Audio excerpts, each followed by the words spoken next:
So let's just go ahead and address something. I got sick again. My voice is going to sound like this and be weird for the entirety of the video, so forgive me, I can't really help it. I need to get this video done, so I'm kind of just toughing it out, but I know I was just sick like a month ago. I got something else. This is like a cold or something. I don't know. I frequently get sick, I guess. I need to get my tonsils removed. This sucks, and if there's little pauses between me saying things, if it sounds a little weird, if the audio sounds a little funny, if my voice completely changes between certain sections of the video, it's probably because I coughed and it changed my whole damn vocal cords. So if things change, I apologize. I'm going to sound a little bit weird for this video. I was scrolling through a CD key place, and I was just looking for VR games I could get for cheap, because I am broke, and I noticed that The Walking Dead Saints and Sinners was only $10. Now, mind you, this game came out forever ago, and I never bought it because it was kind of up in the air. I didn't really know if I would like it, and the original price tag being $40 was just a little too much money for me to gamble with on if I'd like it or not, because I'm a penny pincher pretty bad. Now that I could get it for as much as a Chick-fil-A combo is, I was pretty comfortable gambling on that. As you guys know, I've been playing through all the Walking Dead Telltale series games, so I've been kind of more into the Walking Dead games and zombies and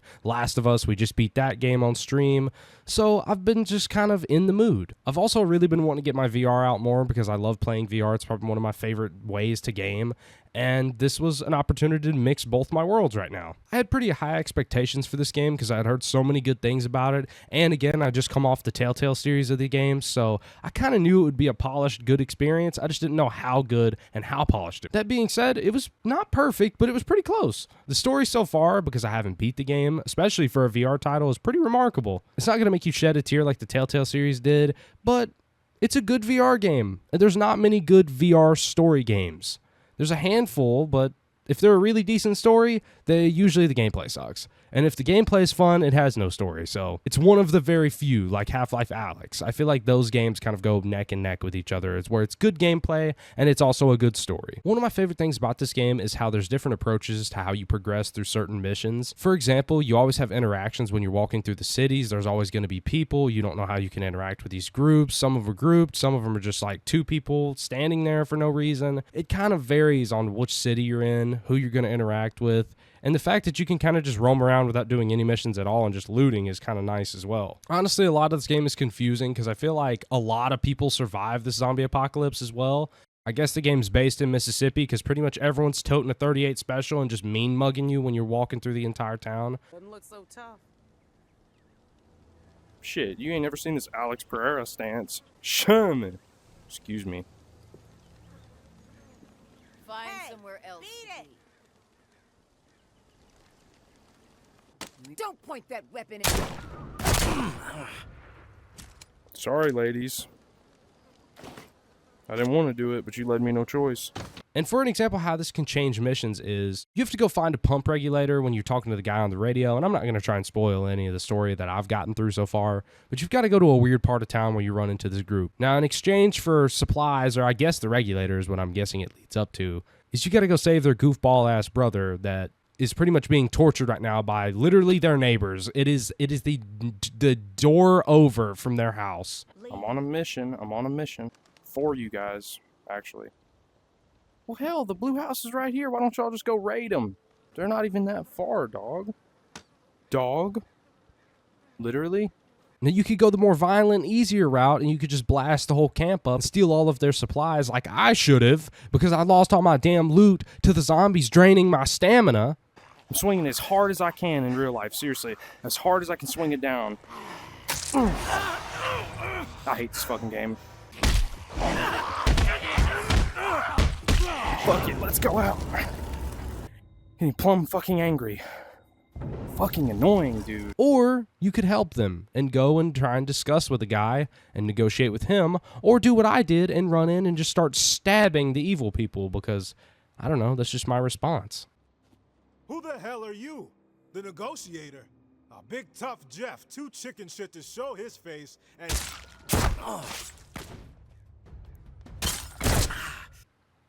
Roll Tide. Now, spinning back a little bit to me mentioning my stamina being drained, this leads me to my first whine and cry about the game. I'd like to start off by saying that the physics are really amazing. I feel really connected to my arms and hands in the game, and even though the arms feel a little too long, it really doesn't affect it because it feels better than when your arms are too short in the VR game. But the fact that stamina exists in VR games, especially this game, a zombie game, kind of just ruins the entire experience for me.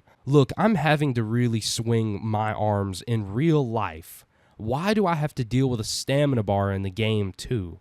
When your stamina is low in this game, you basically can't stab, you can't shoot, you can't swing, you can't anything. You can't loot anything, you can't drink. You're a waddling vegetable, is what I'd kind of say. And man, if I'm that tired in real life, I probably would have already made it a point to dash out of there. My 40-meter dash would have went crazy because I feel like if I ever got that tired, I would have to be passing out from my blood pressure being so high. So the fact that you can do that within 20 seconds of standing there with 2 zombies, I just feel like it's not very realistic. And I feel like a lot of VR games do this thing where they shoot for realism and they forget that once you really have the handling down, it doesn't matter. Your stamina shouldn't be a thing. You're already tired as hell. Just like stuff like Blade and Sorcery, you're going to start swinging slower when you get tired in real life. So why are you adding a stamina bar in a game that you already physically have to swing? And I understand you're running around, you having to loot, so you're having to run and grab and pick up stuff, and they want to kind of incorporate that and give you a reason to be eating and drinking in the game, but we just don't need stamina.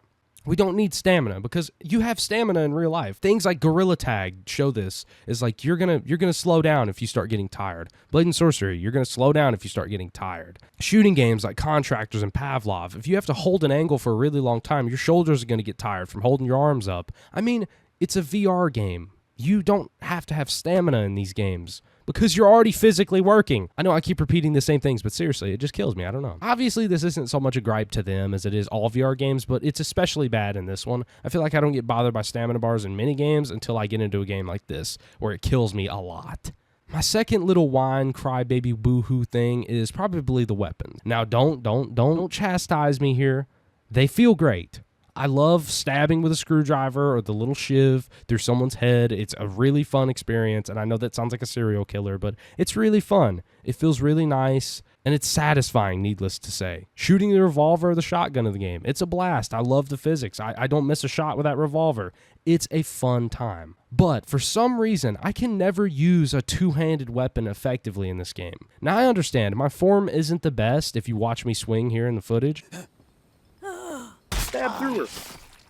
What the fuck was that noise, dude? What is with all this falling and stuff in my room? Jesus. With the VR tracking being so horrific on the Quest 3, it's kind of hard to do an overhead swing. So I kind of try and do the side swing, which never works because the game's not really coded for that to work. You're supposed to do an overhead swing straight down on their head. But I can't put my VR controllers behind my head. So I kind of just have to swing down really hard in front of me. And sometimes it works, sometimes it'll crack their skull and whatever, but most of the time it just kind of forces the blade up in the air and doesn't actually penetrate them at all. Pause, no diddy. It just feels very flaky, and it's not bad, it's just doesn't really work for my system. If you have something like the Valve Index or something that has base station sensors instead of having it on the headset itself, it's probably amazing, but it's just not a fun experience on the Quest 3 or probably a Quest 2 because it's a hard thing to get through. It feels really awkward. This isn't to say that it's not a fun game to play, but it really does ruin the experience when you only have an axe because I already died, lost all my loot, and you guys know how my temper is. I couldn't handle being diddlered for 45 minutes due to my swing not working and then the zombies just grabbing me and killing me. I was crashing out.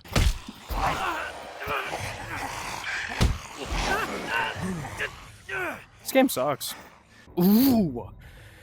Getting so fucking mad, dude. I'm gonna get so pissed.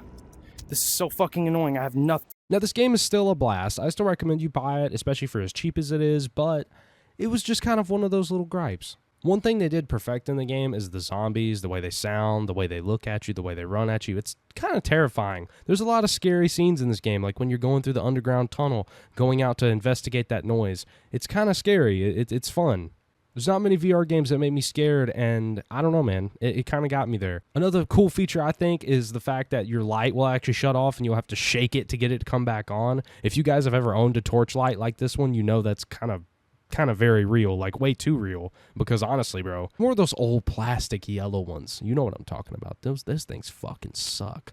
And my dad basically collects flashlights, so I know what I'm talking about. The crafting seems pretty easy as well, though I haven't really got to use it yet. I lost all my shit, like I said earlier. Like, it was horrible.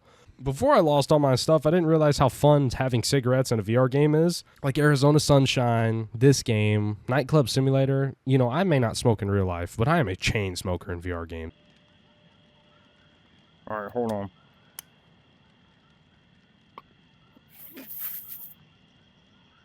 Damn, I didn't get a good light.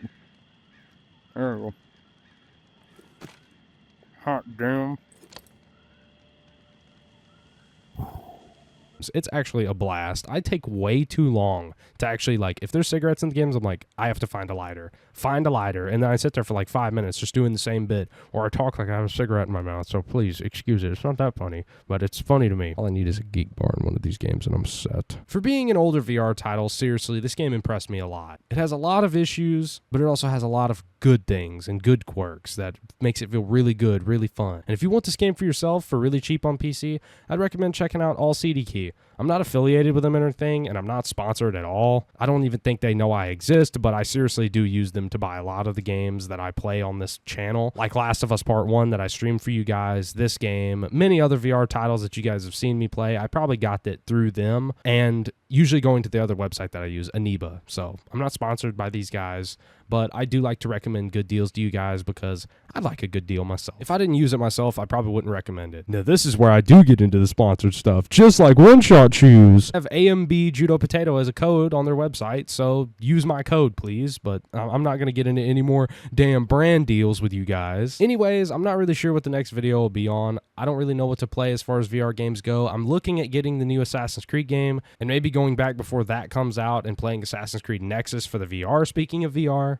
There's a few other VR titles that are coming out pretty soon that I want to play through, and if you guys want, I can get Vader Immortal and play through that. I haven't played through that, and I really want to do a playthrough. I hope you guys enjoyed this video, though. I know it was kind of random, but I feel like gobbleshite, and I don't really know how to structure this very well. I need to get better about structuring these videos and making them feel a little bit more full, and I don't know. I'm working on it, all right?